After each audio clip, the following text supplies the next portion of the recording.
महात्मा गांधी की हत्या ब्रिटिश शासन से भारत की स्वतंत्रता के लिए आंदोलन में अग्रणी नेता मोहनदास करमचंद गांधी की नृशंस गोली मारकर हत्या। 30 जनवरी 1948 को नई दिल्ली में प्रार्थना सभा के बाद उनकी हत्या कर दी गई। उनका हत्यारा नाथूराम विनायक गोडसे था, जो एक हिंदू कट्टरपंथी था, जो उनका मानना था कि गांधी भारतीय उपमहाद्वीप के बड़े मुस्लिम अल्पसंख्यक के रूप में बहुत अधिक उदार थे। 78 वर्षीय गांधी जी ने आदर के संकेत के रूप में महात्मा कहा जाता है। वे अपना अधिकांश व्यस्त जीवन सविनय अवज्ञा, सत्याग्रह और शांतिपूर्ण विरोध प्रदर्शन की वकालत करते हुए भारत को ब्रिटेन से स्वतंत्रता दिलाने के तरीके के रूप में बताया, जिसने 1860 भारत पर सीधे शासन किया था। अतः 15 अगस्त 1947 को स्वतंत्रता की घोषणा की। ब्रिटिश संसद द्वारा भारतीय स्वतंत्रता अधिनियम पारित करने के लगभग एक महीने बाद, जिसने ब्रिटिश भारत को और पाकिस्तान के देशों में विभाजित कर दिया।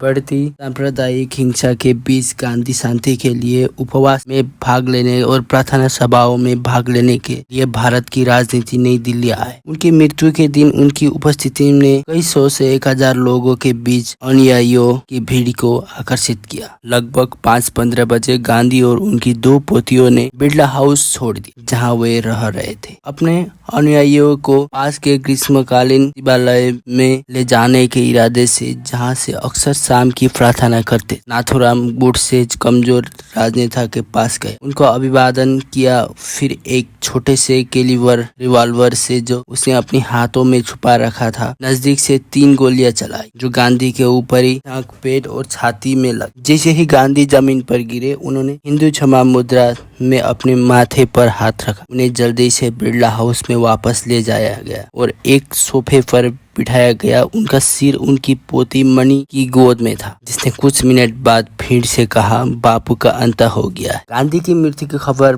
पूरे भारत में तेजी से फैली, जिससे कई बार हिंसक प्रतिक्रिया हुई। मुंबई में 2 दंगों कट्टरपंथी हिंदुओं को भारतीय मुसलमानों के खिलाफ खड़ा कर दिया। नई दिल्ली में लोगों की भीड़ अपने घर और व्यवसाय को छोड़कर बिरला हाउस में शोक मानने के लिए उमड़ पड़ी। व्यवस्था बनाए रखने के लिए सेना भेजी गई। गांधी की मृत्यु के कुछ घंटों बाद बिरला हाउस की एक बालकनी की खिड़की खोली गई और गांधी की पार्थिव शरीर को बाहर ले जाकर बाद में शाम को प्रधानमंत्री जवाहरलाल नेहरू ने रेडियो पर एक संबोधन दिया, जिसमें उन्होंने एक दिन के राष्ट्रीय शोक की घोषणा की, शांति की अपील की। अपने भाषण के अंत में नेहरू ने श्रोताओं को बताया कि गांधी जी का पार्थिव शरीर अगले दिन सुबह 11:30 बजे बाहर लाया जाएगा और गंगा की सहायक नदी यमुना के तट पर ले जाया जाएगा तथा शाम 4 बजे उनका अंतिम संस्कार कर दिया जाएगा। मई 1948 में ऐतिहासिक लाल किले के अंदर एक विशेष अदालत